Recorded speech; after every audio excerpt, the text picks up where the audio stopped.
Well, it's a wonder I can fit within the confines of this this space here, given how much cake I've eaten in the last week. Yes, and noticeably didn't share any with me. No. No. I shared some with my mum. My mum. In fact, rather nicely, I was in a little bookshop in Exmouth, and when they found out it was my birthday, they gave me free cake because it's a bookshop and a cafe. And they gave me free cake. They gave me some chocolate cinnamon swirls, which is rather nice of them. Yeah. So just for my own validation, and how many weeks have I sat next to you on these broadcasts? Yeah. In total, would you say? Would you suggest? Well, probably since September last year. So September, October, November, December, January, February, March, April. That's 7 months now. 7 months, twice a week for 7 months.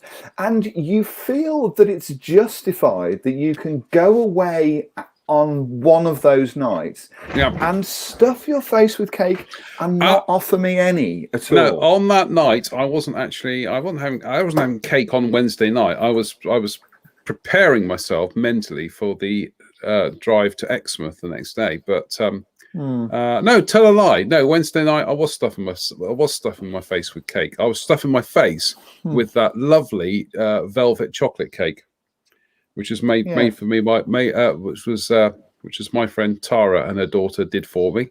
So in with essence, the little sign, the happy birthday sign on it, actually lit up. It flashed, which was great. So in essence, you gave me absolutely no thought whatsoever, despite my notorious love of all things cake. I'm saving it up for when I actually see you in person, and then we'll head over to the Blitz, and then we'll blitz ourselves on cake. I am, of course, holding you to that.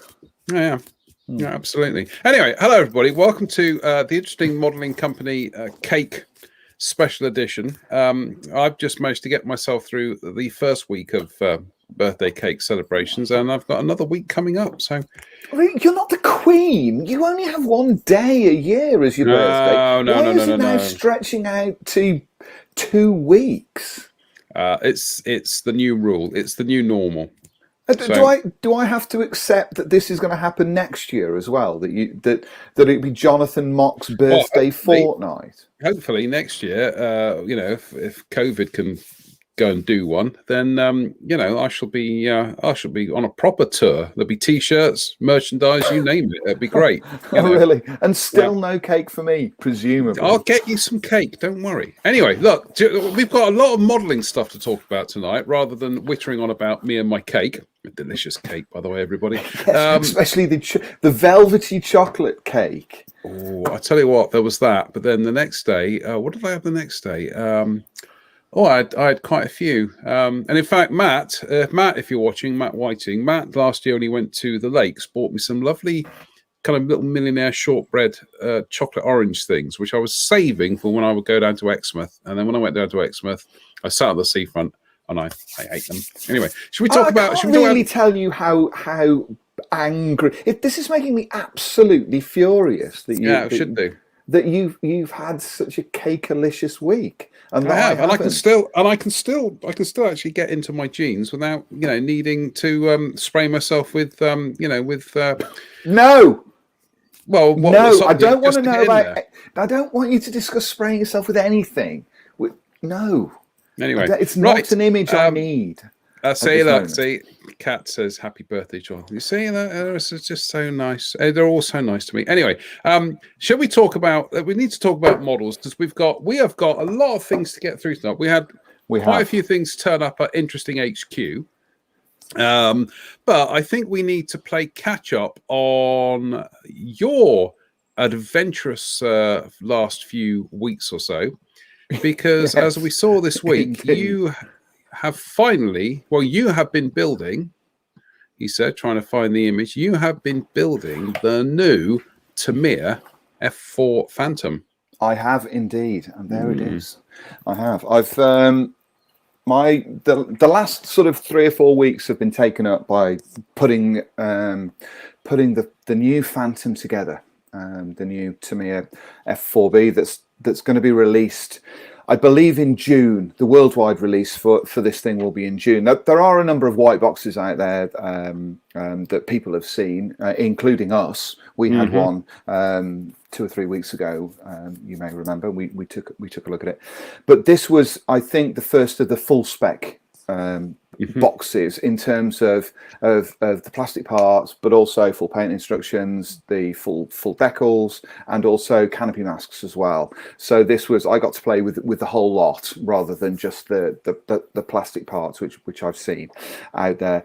But you can kind of see the results of this. I did have a slight stumbling block halfway through this project, which extended it out in that some of the paint that I used didn't react properly. And so this model has actually been painted twice. This is the second version of this. The model was painted and weathered, and then I had a reaction with the paint, which I'm still trying to get to the bottom of. So the model was then completely stripped back, absolutely everything externally back to the plastic, and then it was repainted. And this is the repainted version. I can't sort of obviously say too much about the kit because it's built for a review in TMMI, but I am allowed to say certain things. I can come up with certain conclusions and all of that sort of stuff. If you've built any of the recent Tamiya kits, recent aircraft kits, P-38 Lightning, the F-14 Tomcat, the Messerschmitt 109, the Spitfire Mark 1, any of those kits, this will give you a fair idea of what you will expect from this kit. As a plastic model kit of a Phantom, I think this is undoubtedly the best one on the market now. I think it's not head and shoulders. That's unfair. It is simply the best Phantom kit there is in terms of an overall package. There are things on the comparison is fair between this kit and Zukimura's Phantom family. There are certain things on Zukimura's kit that are more detailed. Sidewinder rails are one of those. They are more precise in Zukimura's kit to this one, but this one has a better shape. It doesn't have the issues with the rear end in front of the jet pipes that Zukimura's has, although that didn't really bother me that much, I have to say. But where this kit scores above all others, as you would imagine, is simply in its breakdown. This thing is like Lego. It clicks together. If you've built the Tomcat, you know exactly what to expect from this kit because everything just is so precise. Drew did a couple of videos over the weekend. I think he did one on Friday night where he was discussing the fine molds kit. And one of the discussion points within the fine molds kit is the upper fuselage insert that drops. It's a panel that drops between the back of the canopy and the leading edge of the tail fin, and how that's kind of de rigueur these days for Phantom kits. A lot of the newer Phantom kits have that panel, and what it does is it preserves circular access panels that run along the spine, and it also gives you the opportunity to have different variants, different versions that you can model from a basic set of parts. So you can have the refuelings receptacle for the Air Force versions instead of the refueling boom that you have on the Navy versions. And some of those, the problem with that is that some of those pieces don't really fit that well, especially in the fine molds kit. There are issues with that. In Tamiya's kit, it is literally perfect. It drops into place. You run a bead of cement around it and it forms a panel line. There's no other work to do on it. You and I have both built the Tomcat, so we literally purred with the Tomcat over the gas vents that went around the opening for the Vulcan cannon underneath the nose. You may remember when you built yours, when you drop that panel into place and run a bead of cement around it, it disappears. Yeah. And it's almost impossible to see where the panel is. That's certainly the case with this. Intakes on this thing, when the intakes slot into place and you run cement around them, they fall on a panel line and they literally sit on that line. You can't tell where I say, looking at the photograph here, you'd be hard pressed to tell how this kit is broken down. Yes, and that is one of the things that sets it apart. Somebody had posted on, is it simply the 32nd scale kit reduced down into 48. No, there's literally nothing in common in terms of ideas or design or detail or anything like that with this kit. It's a lot of discussion has taken place over this kit being 99 quid. That's how much it's going to retail for, I think, in the UK. Is it worth 99 quid when you can get other kits that are cheaper than that? And my answer to that is, if you want a Phantom that looks magnificent when it's finished, this is going to be worth every penny that you pay on it. I spent probably 100 hours on this model over that sort of 3-4 week period. Some of that was down to that sort of stripped period when I needed to clean it up and everything. But take away 25 hours of me messing around and doing that, having that slight issue. 75 hours I spent on this kit. Break that down from £100 that you get, and at the end of it you get a model that looks like that, then I think it sort of proves to be good value. This kit's going to be insanely popular. People are going to, everybody's going to want to buy this kit, and I would imagine that the importers around the world are already taking that into account. Personally, I built this one for TMMI, but I cannot wait to get hold of another one of these. I want to buy another one and build another one, and maybe not rush it quite as much as I did and do a different color scheme. The wainscot, did you use kit decals? Yeah, it's kit decals, everything. As you see the model there, that is what you get in the box. It is built literally from the box. I added nothing to it. I added no different decals to it.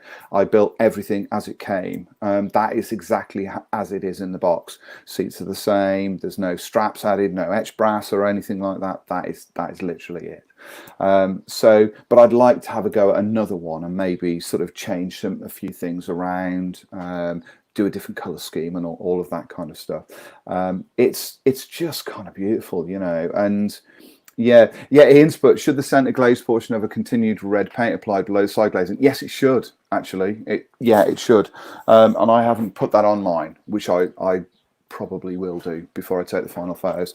There's a strip that runs all the way around, and it does need that putting on. So question from Steve Moores, and he says, just out of interest, what process did you use to strip it back? I used plenty kitchen towel and about half a bottle of Mr. Colour leveling thinner. Ooh. Very expensive to do that, and it was a very expensive mistake that I kind of made on the model. Yeah, so it was it was not great. So I used that's how much I've got left from half a bottle, and it was just basically just going around it in tiny little circles just to carefully bring off the paint. It was almost like restoring restoring a fine art painting where it's got dirty and you get cotton buds, and that's what I did. And then once I got the main part of it off, I then went through very small areas with cotton bud just to take it all off and take it back, and I literally stripped it right back to the basic plastic. But the problem was that I had to do that without destroying the paintwork in the intakes, the paintwork in the jet pipes, paintwork in all of the undercarriage bays and the cockpit, which was all complete. So I had to make sure that everything, so it was done so carefully. It took me the thick end of nearly 3 days to strip that paint back, and that's 20 hours before I started to repaint it, and then it was kind of repainted. Things like this over the years, things like this have happened, and this is I discussed this in quite a bit of detail recently, and this is why I don't like to experiment on models ever, and why I never experiment on anything that I'm building professionally, because unless I can guarantee that a certain product is going to work literally on rails, then I sort of get stressed about it. And if it does go south and I've experimented, that's my fault and I've got to redo it. In this case, it was an interesting problem with the paint I was using, that it wouldn't gloss properly. It was actually a flat paint, and I sprayed it on and it looked beautiful when it was on. And in actual fact, a couple of my friends had seen a photograph. I sent a photograph. I said, "Here you go. This is weathered. What do you know, with it?" And it was fully marbled, the whole lot. It was a proper finish. So what do you think of this? And it was super smooth. But super smooth matte paint is not the same as gloss paint. And you can put decals on. So you can tell me till you're blue in the face that you can put decals onto super smooth matte paint. It'll still silver. It's as simple and straightforward as that, as we have discussed. And nobody can convince me otherwise. I'm sorry, you can't. And so I glossed it to put a gloss layer on it, you know, and I used the same products I'd used before to create that gloss layer, and it just absorbed it like a sponge. And the problem was that the more I worked it, obviously the more paint I put on it, the rougher the finish became. And as I was sort of putting it on, I couldn't get it to smooth out, and it literally destroyed my finish completely. It was just. What were you using for the glossing agent? The gloss, actually, I used Tamiya's Clear, their new LP Clear. Right. But I also used on a couple of the parts to see whether or not I could get around it. I used GX. I used Gunsanyo's GX. And the same result. Same thing. Same result. I have no idea why that happened.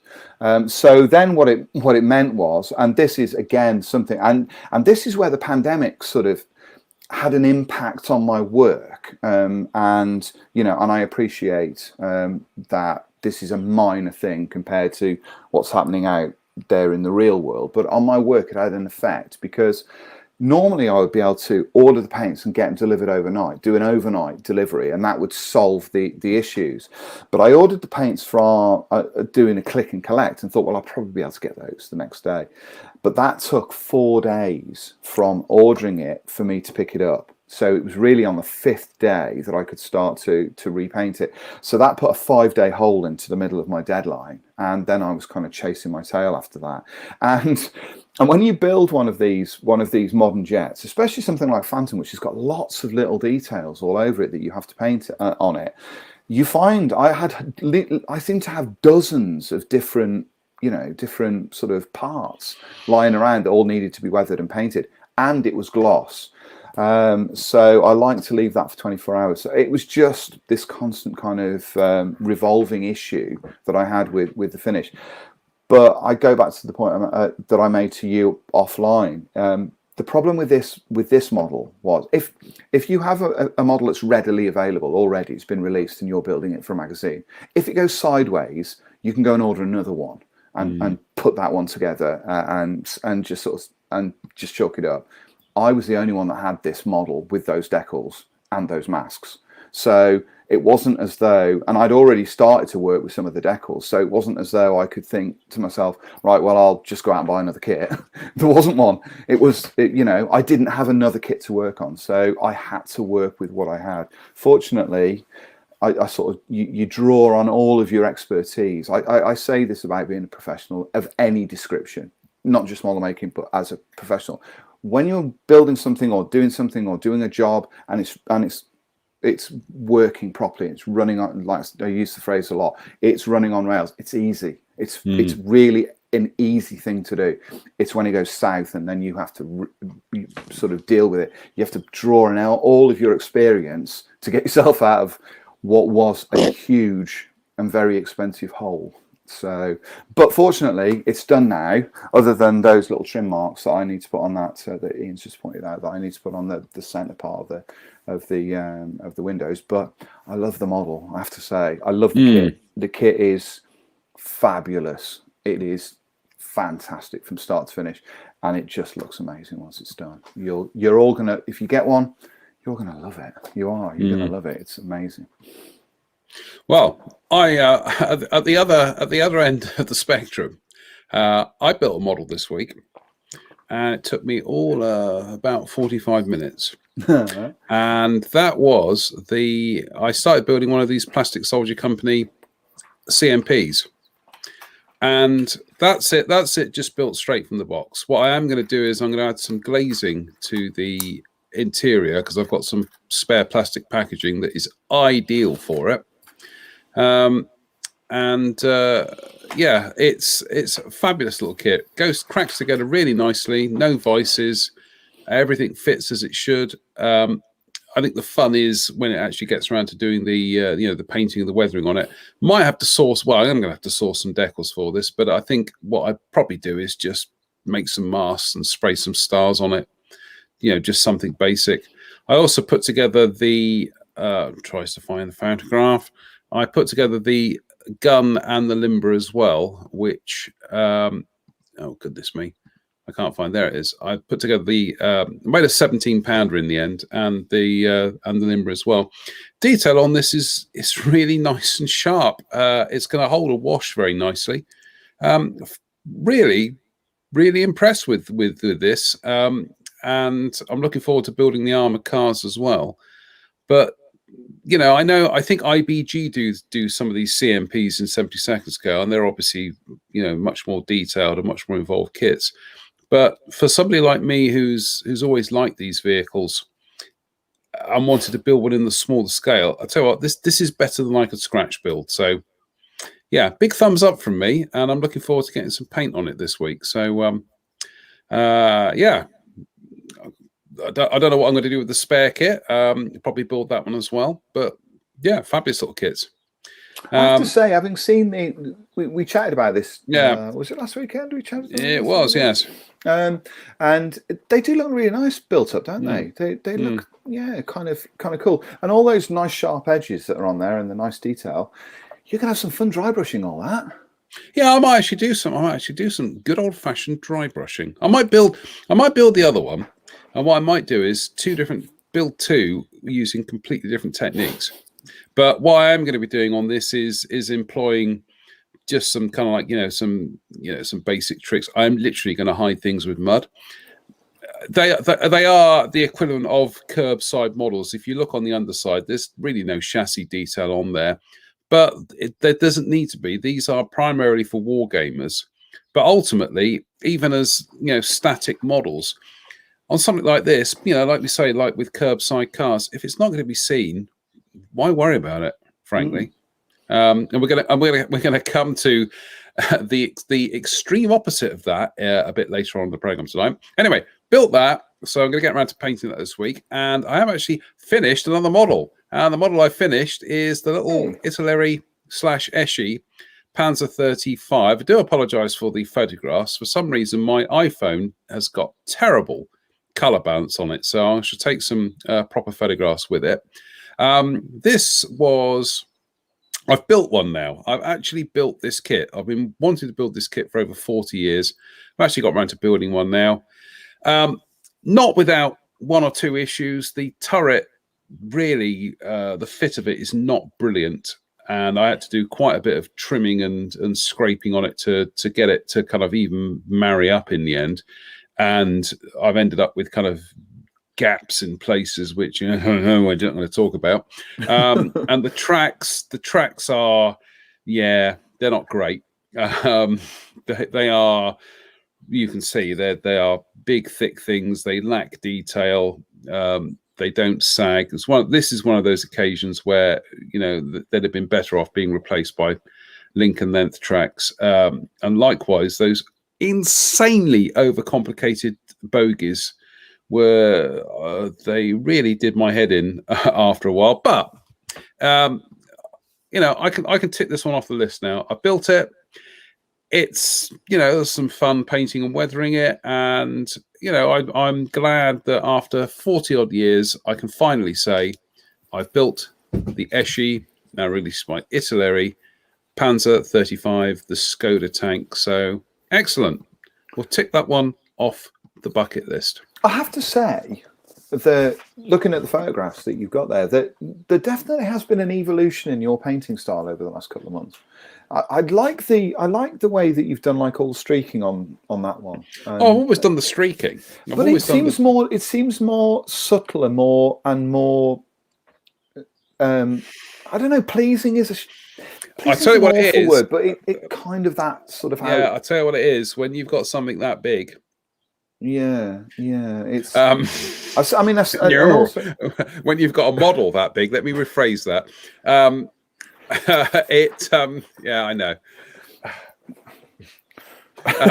You really awkward.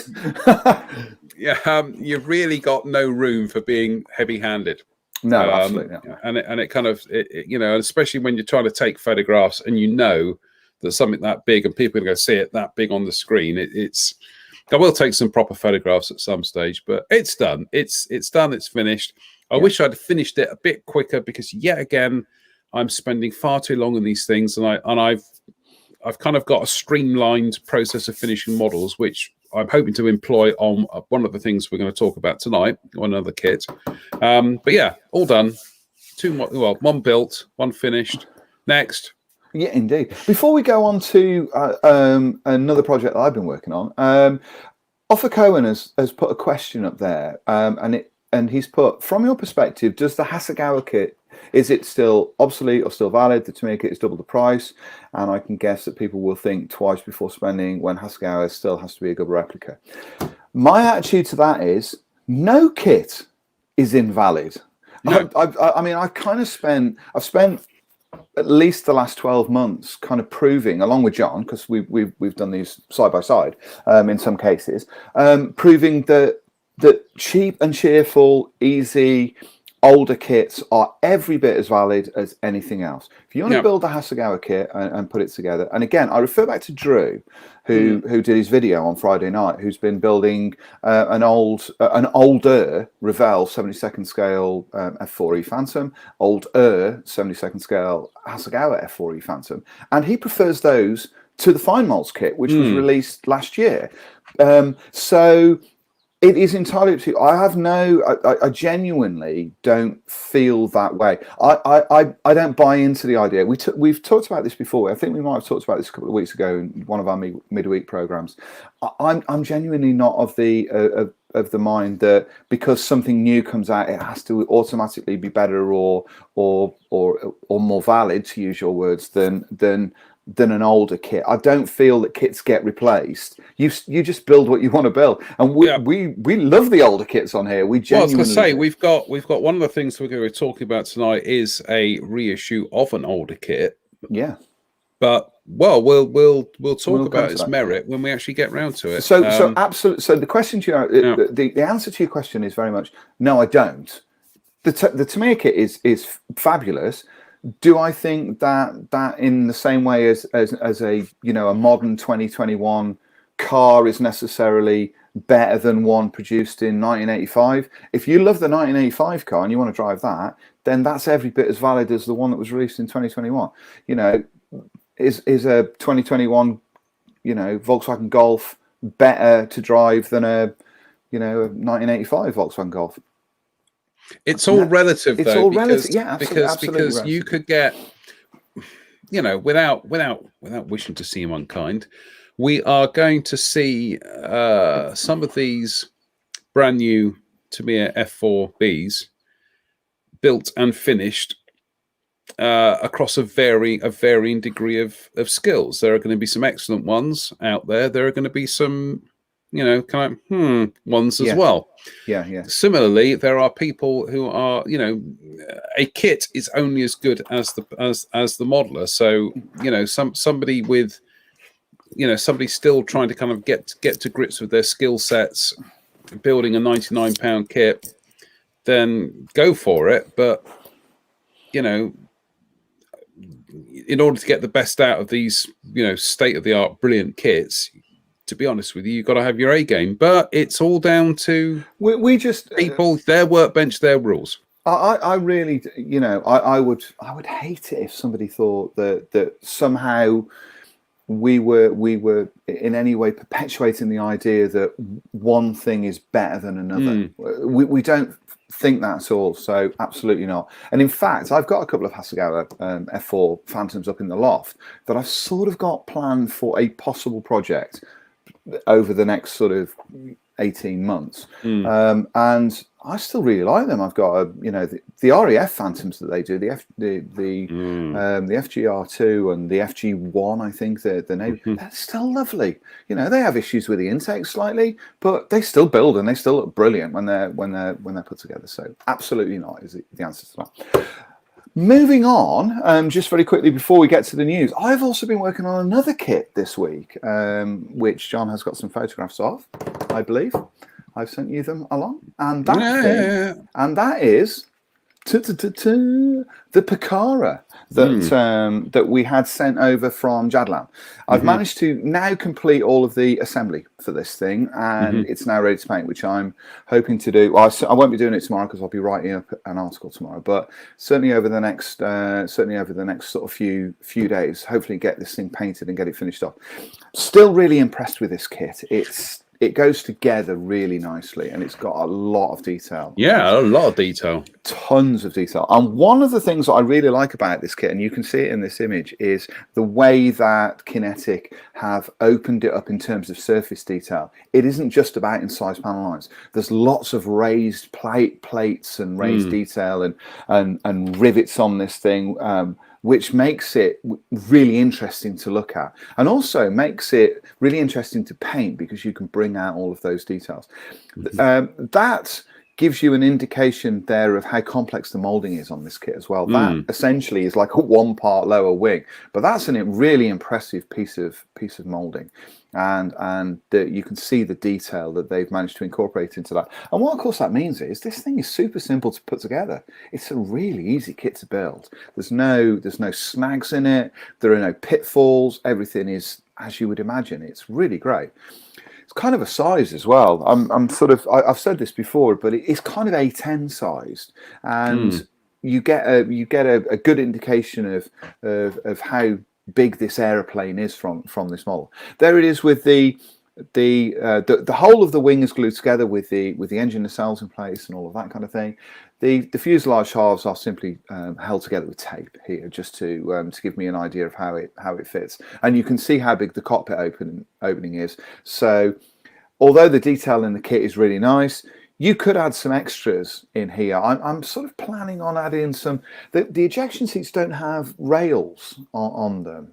There's nothing. They're missing some detail behind them. I also may add a little bit of detail behind the rear seat. I think that's a bit plain, that wall. It may well be plain in the real aircraft, but I kind of fancy adding at least a few little boxes in there just to add a bit of detail. Also, the sills are a little bit plain, so I may add some locks on those just to bulk them out. This photograph here gives you a good idea of the fit of the. I was going to say, is that forward nacelle? That's separate, isn't it? Because I'm guessing that by the fact I can see a shiny glue kind of trail. That nacelle is glued into place. You can see, if you see from the leading edge of the wing running onto the nacelle, there's a very faint white line there. That's where the upper and lower halves join together. And on the real aircraft, that's smooth. There isn't a panel line there. But the nacelles obviously have separate panels, so you can glue all that together without having to sand anything. Then I just what I did was I just sanded the front face of that wing so that it was square, and then just pushed the nacelle into place. That's it, with just a bead of liquid glue running around. That's just extra thin. That fit is perfect. And then all I'll do is I'll just go over that with a bit of Scotch-Brite, and that'll be it. Done. It's finished. Yep. So you get an idea of how it goes together. I mentioned this a couple of weeks ago. Bless you. I mentioned this a couple of weeks ago, in that there is a gap between the wing roots and the fuselage halves, and I think that will be easily sorted out by just putting a sprue spacer in there just to push it out slightly. You can see how that manifests itself slightly underneath, where there are gaps there. Spreading the fuselage halves may well seal those gaps underneath the wing and on the top of the wing. It looks kind of worse than it is, I think, in there. The gap is really only a percentage of a millimeter across, and it needs the merest hint of a spacer just to kind of push it out. So that's what I'll do. But the fit around everything else is really, really good, really impressive. Again, you can see the nacelle there, but also you can see the detail that they've included on this model, the surface detail. It's not all flat incised. It's got some heft about it, some bulk about it.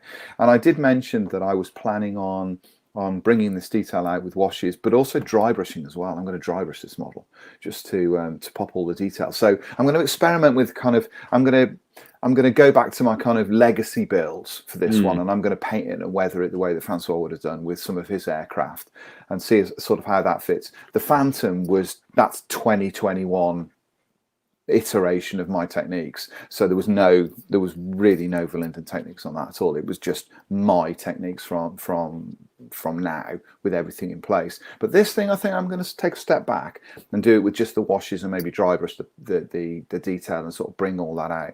I've already got the paint and everything that I need for this, but overall I really love this kit. I do. I genuinely think it's kind of cool, and it's big as well. Look, it's kind of funny you mention those little gaps on the underside, because I remember this is going back 25 years. I think we need to do the wibbly wobbly thing. 25 years ago was when the Airfix Spitfire 22/24 CFAR 46/47 came out, and I'd already built a couple, so I was more than familiar with them.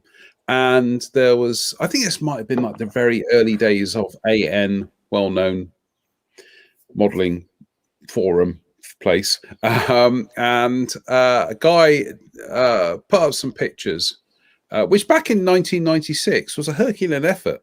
It has to be said, ladies and gentlemen, you know, that was going some. And he went, "Oh, this is terrible. The gaps on the wing root. Oh, I can't believe a kit is being released in 1996 with great big gaps along between the fuselage and the wing roots." And then other people were wading in going, "Oh, that's really bad," and whatever. You know, and the next thing you're thinking they're just going to grab the pitchforks and they're going to go and storm, you know, the offices at Marfleet.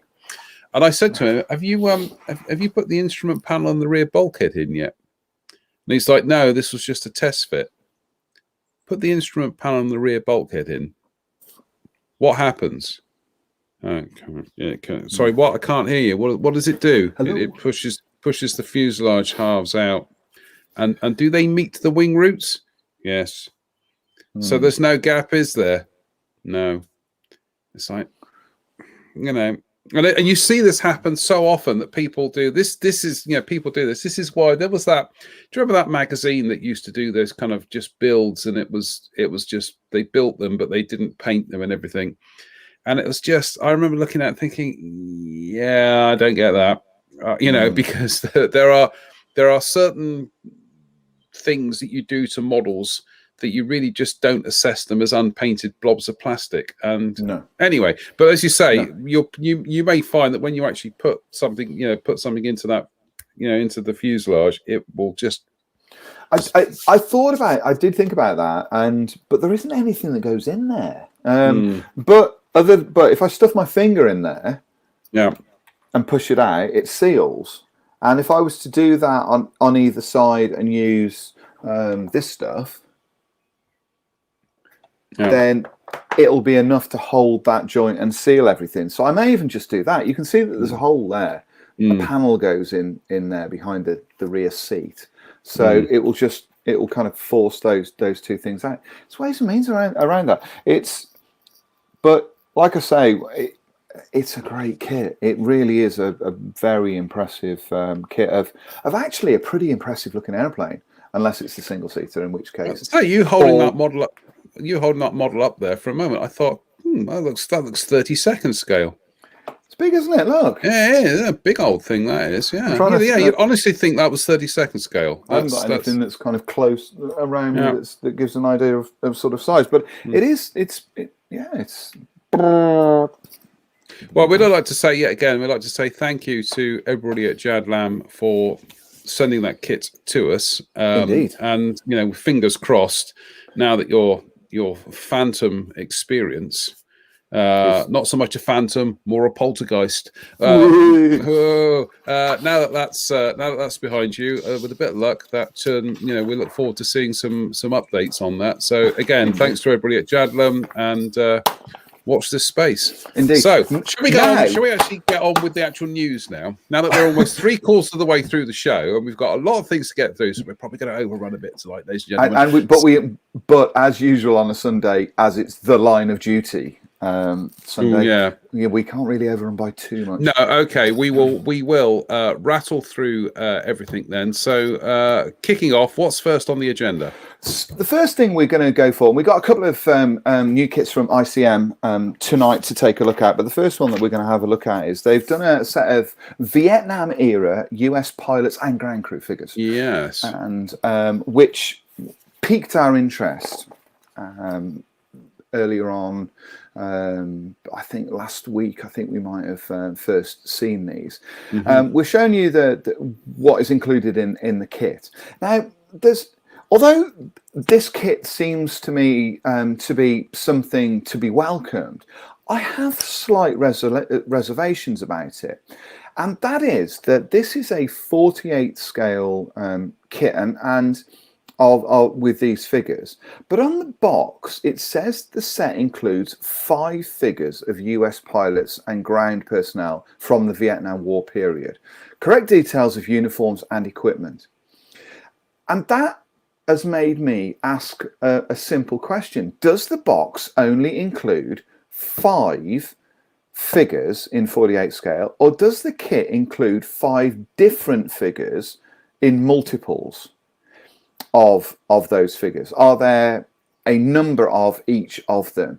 Because that would be a very small kit in if it was only 5 individual 48 scale figures. And also, we've seen a lot of these figures appear over the years in terms of ground crew. Eshi were one of the very first to do a set in the 70s, and they were followed by Hasegawa, who did a number of different sets of ground crew figures. But in the Hasegawa kits, there were multiples of those within those boxes. So until it's confirmed, I think we're in a position where we're thinking, what's actually in this kit? Is it just a tiny little box with just these 5 figures? I get the feeling it's just 5 figures. Yeah, that's what I think as well. It's the 5 figures on the front of the box. Yeah, and so again, it opens up. Is it going to be a cheap little set of figures or whatever? That aside, I quite like the figures that are in here, and I think they look to be well sculpted. I like the poses, and they open up possibilities for dioramas from that period. I like also that they are specific. They've not gone for generic ground crew figures. They've gone for much more specific ones. And certainly the pilot has that kind of machismo about him, which Vietnam era. He's got a touch of the Robin Olds, hasn't he? Yes, very much so. And they certainly had a bit of steel about them, didn't they? The pilots from back then. So an interesting release and an interesting cluster of figures that possibly open up more questions than they. I think really, my first thought when I saw this was that people would think, great, ICM have done some figures to go with the Tamiya Phantom, except the US Air Force, and obviously the Tamiya Phantom is US Navy. But yes, indeed, that's not going to preclude the very real possibility that Tamiya will probably come back and revisit the Phantom with other variants. But then again, ICM also do have that Cessna 02, haven't they? 48 scale that they've released. So they are starting to push into the Vietnam era. And in fact, we've got we're going to be talking about another Vietnam era kit in a second in 48 scale. So yeah, it kind of makes sense. I would not be surprised if at some stage in the next 12 months that ICM actually announced a set of US Navy pilots and ground. They've mentioned this as US pilots and ground personnel, but clearly this is US Air Force rather than US Navy. But I would not be surprised if they actually come up with a set for the US Navy as well. But indeed, and and we'll be the first to start off a rumor that they're going to do an entire series of Vietnam era aircraft in 48 scale. So oh goodness me, no, because no. of pictures in backgrounds of kits, and we know where those rumors tend to go. So yeah, we're gonna sort of look out for that. I do quite fancy getting one of those sets when they come out though, because I've got a bunch of Vietnam stuff that I'd like to build, and I think they look all right. They look good, and they add to rather than just track from other figure sets that we've seen from elsewhere. So yes. Well, moving on. We've actually got the box here. It's another hernia-inducing box from our good friends at Zvezda, and this is one that we've kind of trailed in previous weeks, but now it has turned up, and it is their. He says, trying to find the picture. Oh, we've lost it again. It is their Russian 2-axle military truck, K4350. This is very, this shares, a certain amount of lineage with some of the other trucks that Zvezda have done recently. First thing you need to know about this kit is that it has over 430 parts. I'm not kidding. This thing is absolutely insane. Now, when we were talking just now about that little plastic soldier company CMP being curbside, this is a study in engineering. We're coming to the photographs in a second, but we'll just rattle through the instruction sheets here. It is utterly a thing of beauty. Each part of this kit is a model in itself. And you wait till you see the photographs. I mean, that engine is just utterly bonkers in terms of how much detail they're cramming into it. It just carries on, and it carries on, and it carries on. As I say, this is like a study in engineering for a very precise miniature of this truck. About the only thing it doesn't do is actually work, and I'm sure Zvezda are actually working on that. Even the flatbed at the back, you get seats, you get all the details there. You get a choice between you can have the tarp down or the tarp off. You've got the cab there with all the detail in it. It honestly, part of me wants to build this, but part of me knows I will be weeks into this, and I still will be kind of like putting together sub-assemblies and assemblies and stuff. You can also looks like you can also tilt the cab forward as well. I can't think if that's the no, sorry, I thought perhaps it was a bit like those tilting cabs. There's different versions of cabs. You can see there the tarp and everything. Let's just go through the plastic bits and pieces here. So you get 3 large sprues, and I think you get 4 smaller ones, of which one is a repeat. The box, I'm not kidding, the box is really quite heavy. There's all the flatbed and the tarps. These are the smaller sprues for the engine bits and pieces, the transmission and the axles. And just other details. You also get the clear parts. You get chromed, sticky chrome, self-adhesive chrome mirrors, and you get some string for the tow cables. The detail on the tarp is beautifully done. I mean, that really does look like sagging fabric. Even the eyelet holes on the side panels are molded with holes in them, which will make doing lacing and threading on them that much easier. You can see the level of detail now that Zvezda are putting into these kits. It is utterly astonishing. I really, I was going through this afternoon. So it's not a subject I'm particularly interested in, but you know what it's like, because sometimes when you get a model that is so fabulously detailed, you chomping at the bit to build it. We're just going to scroll through some of the photographs here just to see some of the detail here, but this is all the stuff to do with the engine and the transmission. Goodness me, look at that. Isn't that fabulous? It is eye-watering. there are not enough superlatives to describe what they are doing here. And yeah, 430 parts is not going to be a quick build. Look at that. Isn't just that detail on that mud flap there.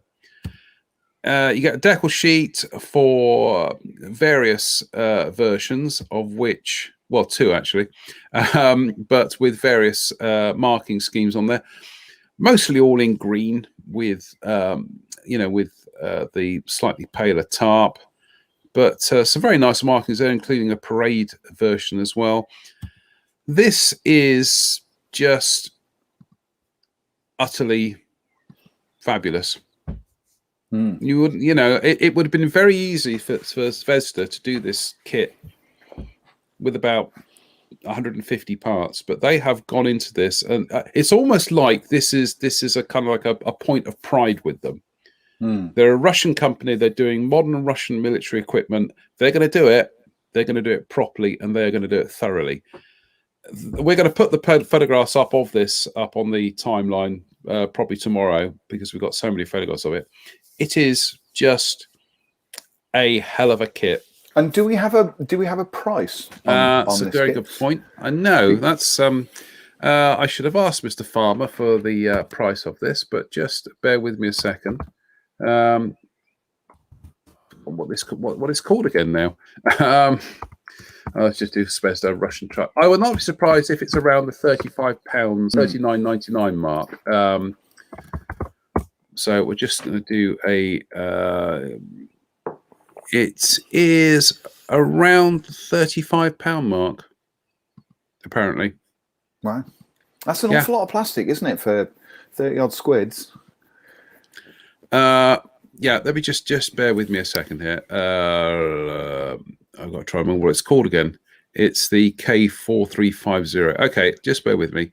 As I type that in there, K4350 truck.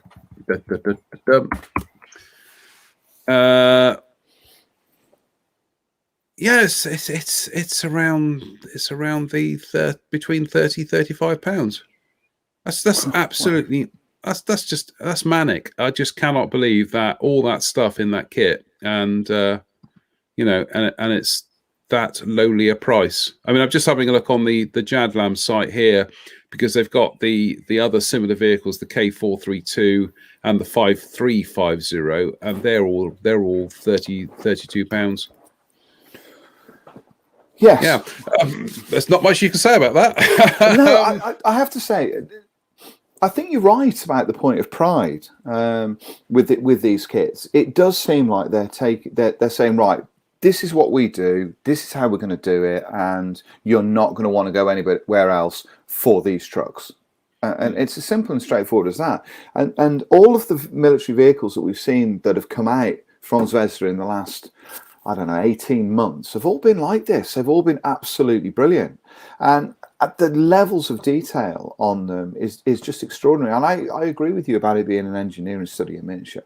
You're not going to approach one of these kits and think, you know what, I'm just going to spray that some sort of base color and leave it at that. You're really going to want to go to town on this, aren't you? You're going to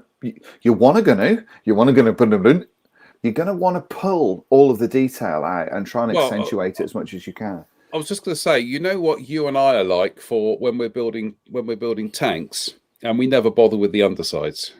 We never the inner wheels and the undersides. We might paint them, but we don't put it. We don't go to town weathering and chipping and all that kind of stuff. But with something like this on that underside with all that chassis detail, you are wanting to do something with it. I mean, this is like on a mirror kind of. Yeah, I was just going to say on a mirror. Yeah. Just to sort of show the whole lot off. I'm not sure if it's possible, but does the cab tilt over so that you can see the engine detail? That's what I was trying to work out, whether whether this vehicle actually has like a tilting cab or whatever. But I honestly, first thing when I picked it up was I thought, goodness me, I hope I haven't just strained myself.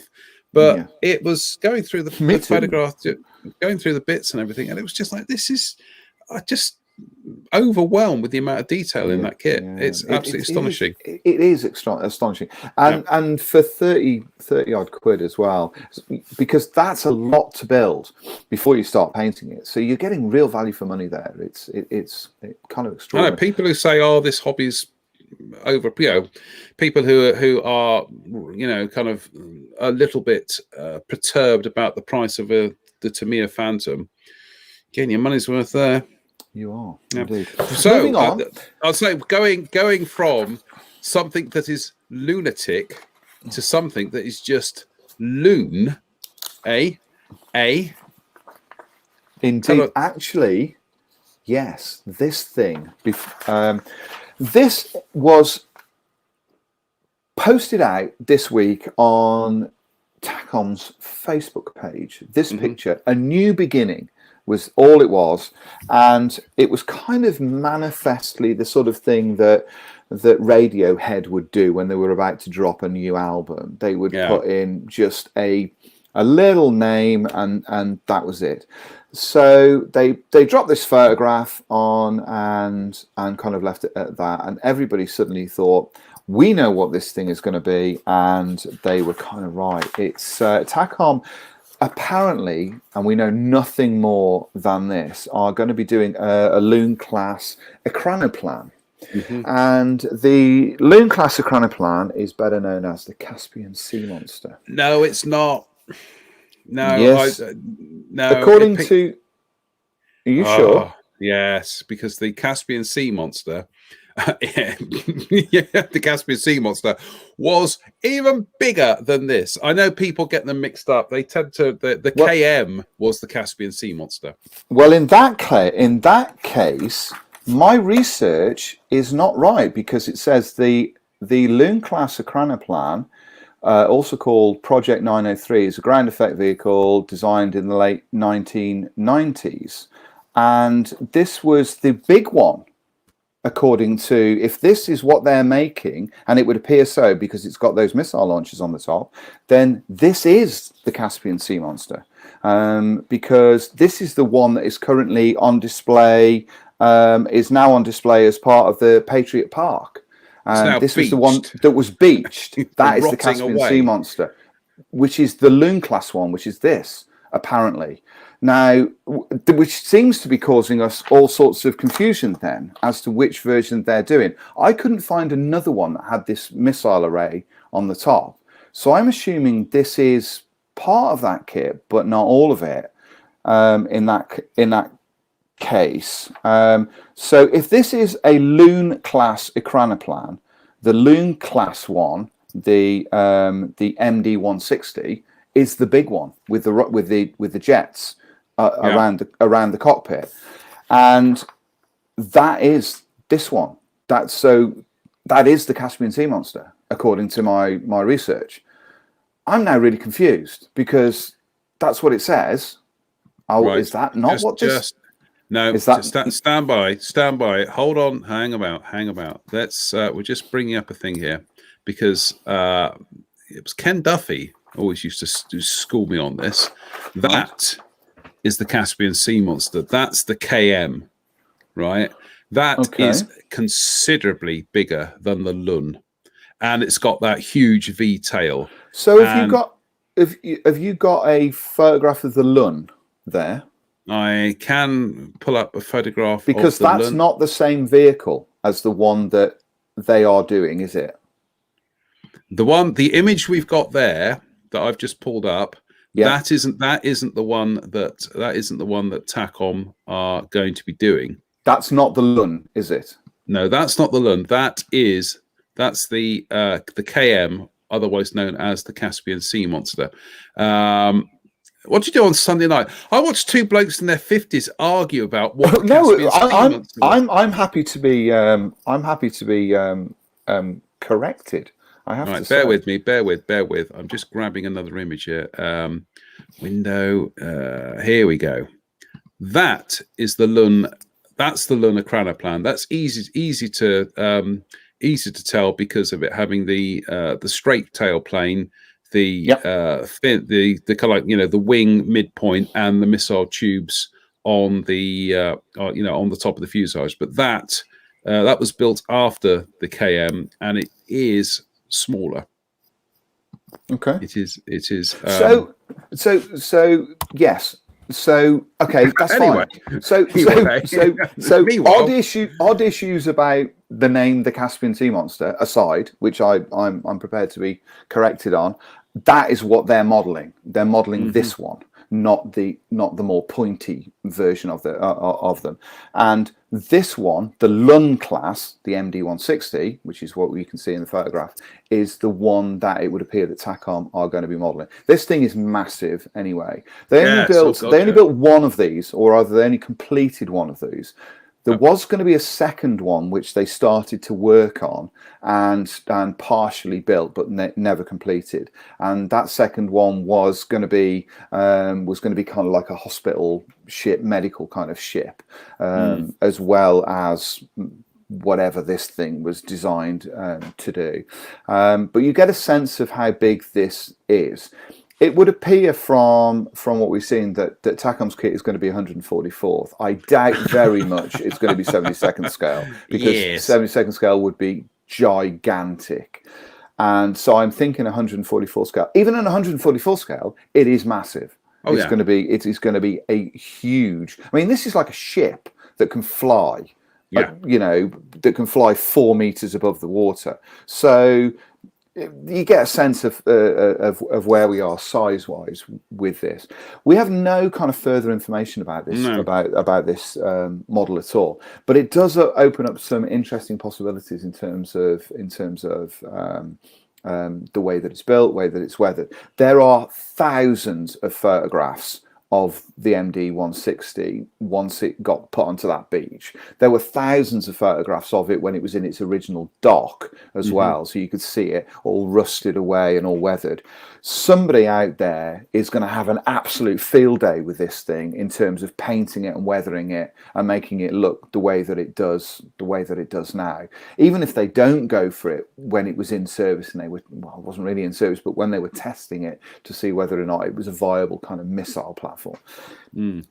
There's been a lot of chatter about this model and about the decision for Tacom to create a kit of this.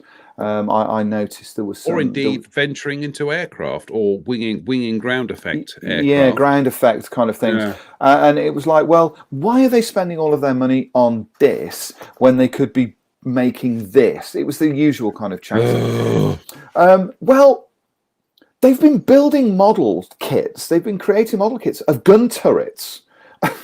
It's not like this is not a leap of faith in terms of them creating something that's completely out of the ordinary, because they've sort of been doing that anyway. They've been creating odd things that nobody else has been creating. And honestly, I'm struggling to think of another. I'm going to use the word aircraft because in its literal sense, that's what this thing is. I can't think of a more interesting design anywhere on the planet than the Lund class ekranoplan. When Revell produced their little kit of the much smaller ekranoplan that they did, I kind of liked it. I built one, actually. I built one for review, and I liked it. I thought it was an interesting design, but I always liked the much bigger ones. They were extraordinary things. Here we go. There is a size comparison. Yes, there is the Lund there. There's the Orleanic, but there on the left is the KM, which, as you can see, it's girt huge. It's huge. Terrifying.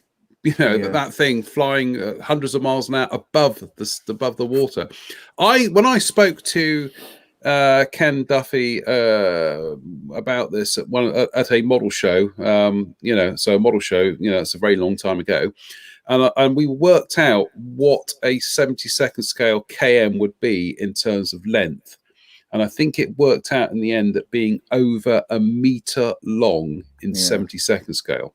Yes. So if you can imagine, if Tacom were doing the Lund in 144th, that is still going to be the best part of about 18 inches long. Yeah. It's going to be big. Be nice if they did it in in 72nd scale. But Hey, of course, listen, then you got people saying, "Oh no, I should do it at 32nd scale." Yeah, of course they are. Yes, listen, maybe they have done it in 72nd scale. that'd be good. Maybe it is 72nd scale and it's 70 centimeters long or whatever. We don't know. We're making an assumption that they're going to do it in 144th because that would make it more manageable. But there are much bigger models out there. So maybe they've done it in 72nd. Maybe they've done it in 35th. No, right. Maybe they've done it in 24th. Maybe it's a 16th scale. I'm going to start muting you in a second. But we don't know. It could be 72nd scale. Yeah. That is a possibility. Although when you see it next to a 777 there, it gives an idea of how big it is. I think 144th is absolutely the scale that this thing's going to be. That is all we have on this model. I have to say, hats off to Tacom for their release information for this.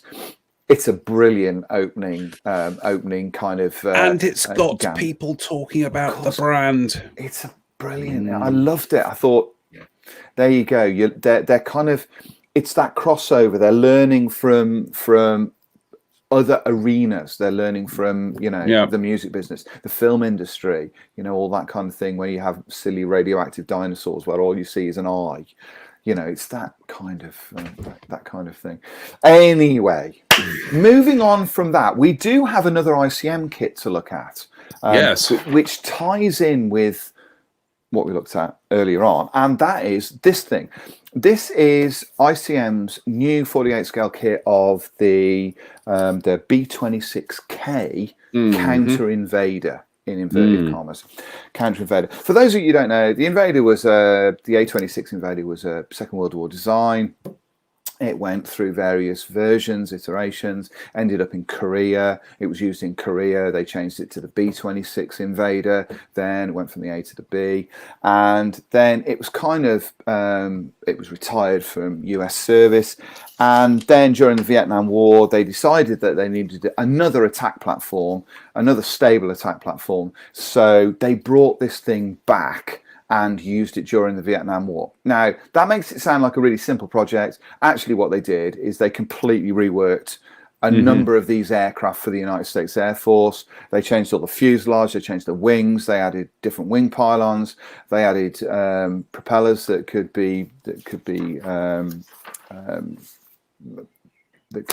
have the blades move. They had all of those kind of things. They had different weapon systems that were clear to be carried on this. It was, in all intents and purposes, a different airplane, and they called it the B-26K, and it flew for about 3 years during the Vietnam War. It was retired, I think, in 1969 was when they decided that actually they'd got the maximum amount of use out of this. For a lot of people, the B-26K is the most interesting of the Invader variants. And because it's got a lot of pylons underneath the wings, and I think it was clear to carry virtually every whiz bang that the Americans could load up onto it. Also, it's got lots of guns in the nose, and it carries that really cool camouflage, that Southeast Asia camouflage. Yes, exactly. It's got tip tanks, it's got low visibility markings. It's a really pugnacious version of what is still an extremely attractive airplane. You can kind of see what it looks like there. It looks great, doesn't it? It looks just so cool. Well, going back through the mists of time, is going back nearly 30 years ago now, when Monogram announced they were doing an A26 in 148 scale. At around the same time, Dragon in their catalogue announced a whole family of 48 scale A26 kits, including the B-26, the Vietnam version. And in fact, they had artwork that they'd obviously commissioned from Shigeo Koite.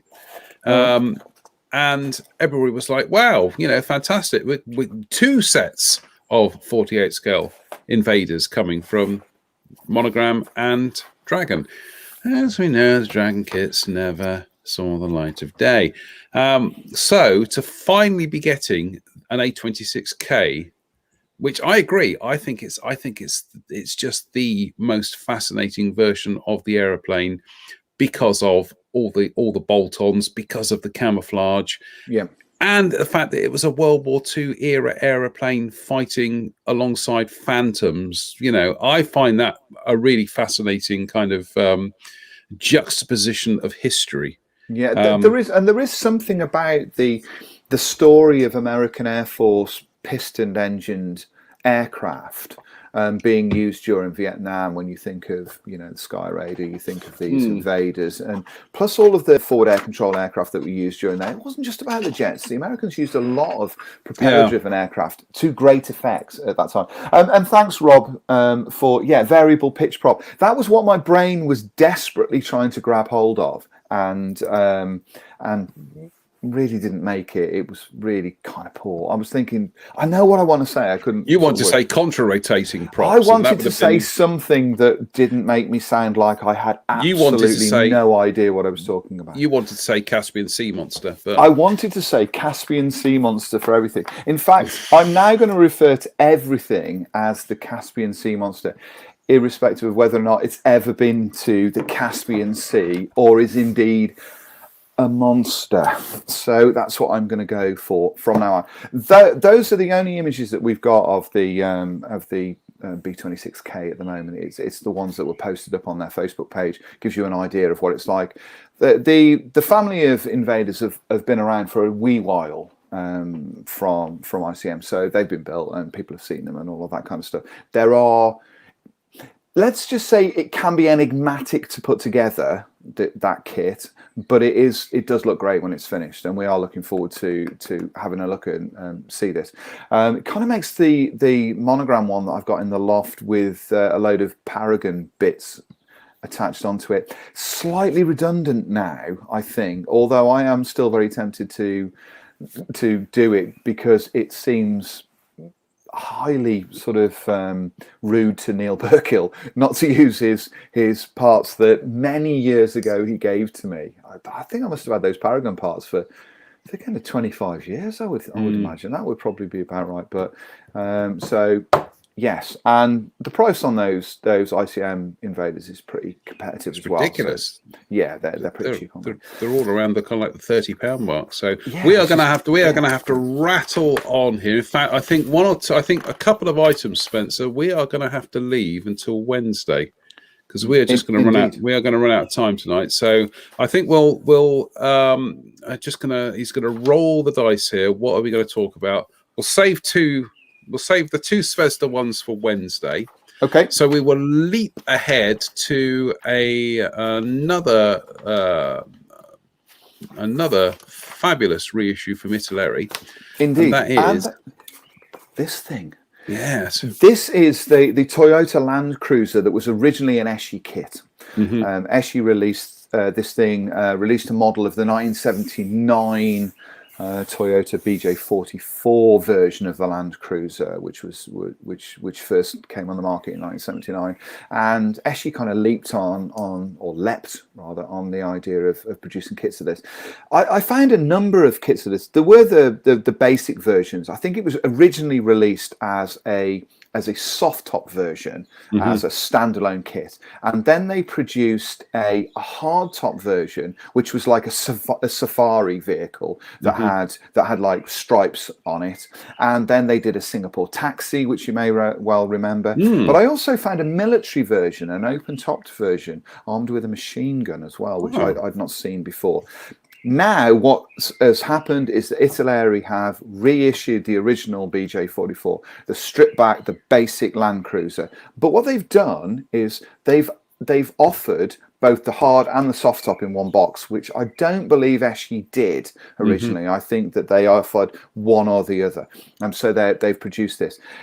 This falls firmly within the kind of classic Eschi range, and so obviously we love it because it's Eschi, and we love everything pretty much that Eschi did except their F100 and their original 48 scale Tornado, which were just rubbish. But nothing wrong with their F100. It was their Harrier GR5 that was a bit. Anyway, we'll argue about that another time. Yes, but as you can see, it still looks really nice. It's still nicely detailed. It's curbside kit. There's no engine in this thing. It's got a basic curbside chassis, but it does offer the hard and the soft top versions of this. Yeah. I can see a great deal of promise from this kit in terms of putting it together and creating something really kind of weathered. I love the idea of building like a farmyard truck for this kind of thing, you know, with mud on it and chips and all of those kind of things. Do you know what? Do you know what? I actually thought that was kind of like an assembled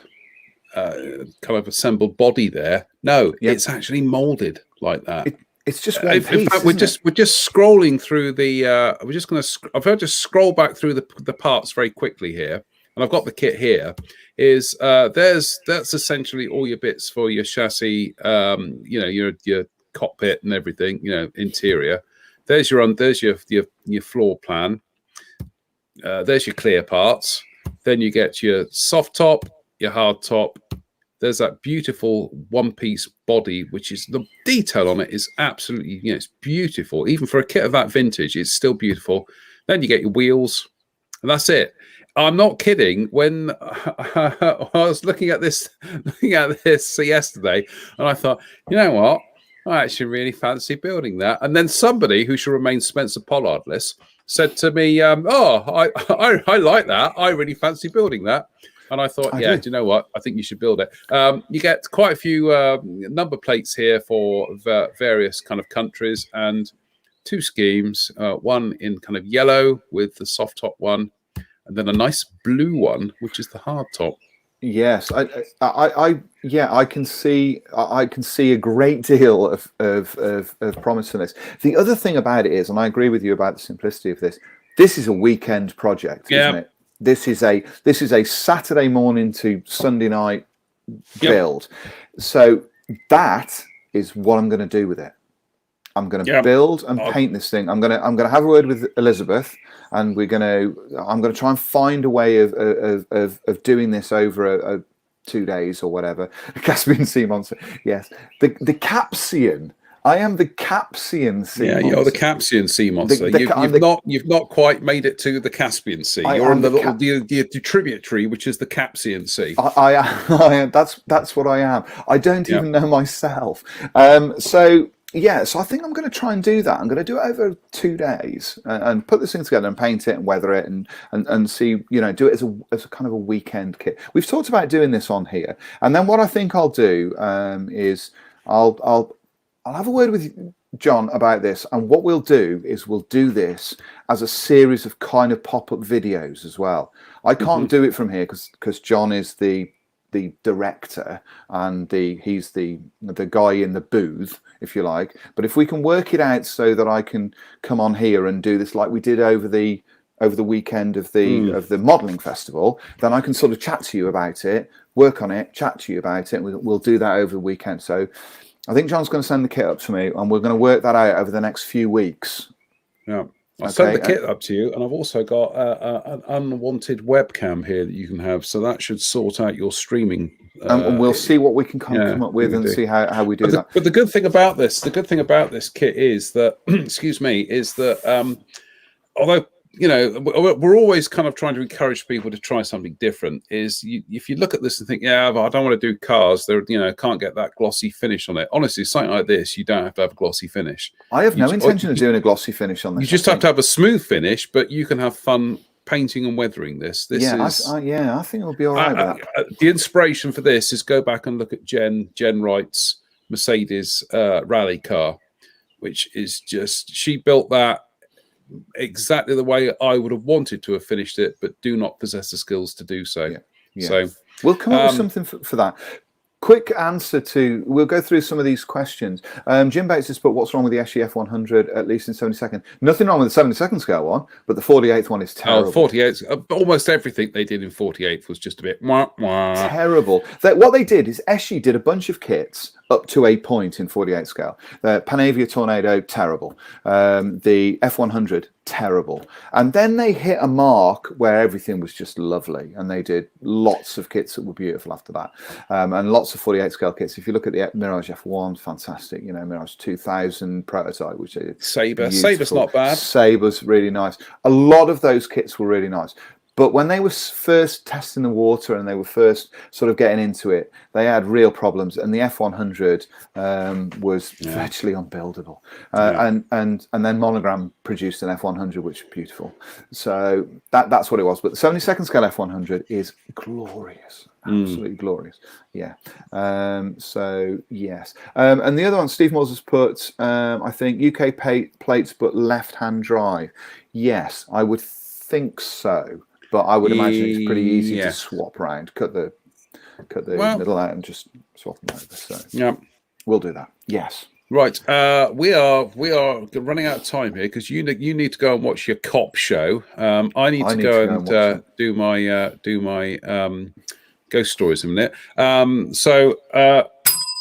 about. Oh dear, me bell's not working. There we go, that's better. Any other business? Yes, there is. We'd like to say hello to Rob Monfils, who's joined us tonight. Rob, for goodness sake, man, stay out of trouble. And you know, and we will look forward to seeing you in the future. So best wishes from everybody at Interesting HQ for a speedy recovery and buy some cake. So there you go. So Rob is currently enjoying the NHS food. So get yourself out there, Rob, for goodness sake. Yes, get well soon, Rob. I can't help thinking, Rob, you've just done this so that we don't meet up at Cosford and have a coffee like we did when we chatted about this a few weeks ago. That seems like an extreme way of going about that. So, mate, seriously, absolutely. Our best wishes. I hope you get better soon and everything. It all sounded really frightening. So, yes, please do. Yeah. And we will definitely see you and catch up with you very soon. Yeah, brilliant. Yeah, absolutely. I think that's pretty much it for tonight. I'm very sorry, ladies and gentlemen, that we have run out of time because I'm not kidding. I spent so long this afternoon prepping for tonight's show, and we had so much stuff we can't fit it into 90 minutes. Well, even 90 minutes tonight. So we're going to hold some stuff over for the midweek show, where I shall where we'll also have updates on all manner of cake that I would have consumed over the next week or so. So on that note. Just remains to say thank you for watching. That's very, he's got an old Caspian Sea Monster's going to go and play with Bakara. Indeed. As always, stay safe, stay out of trouble, especially you, Rob. We will be back on Wednesday with the second part of our news show and some chitty chatty. Indeed. So as ever, it's good night from me, and it's good night from him. Good night, everybody.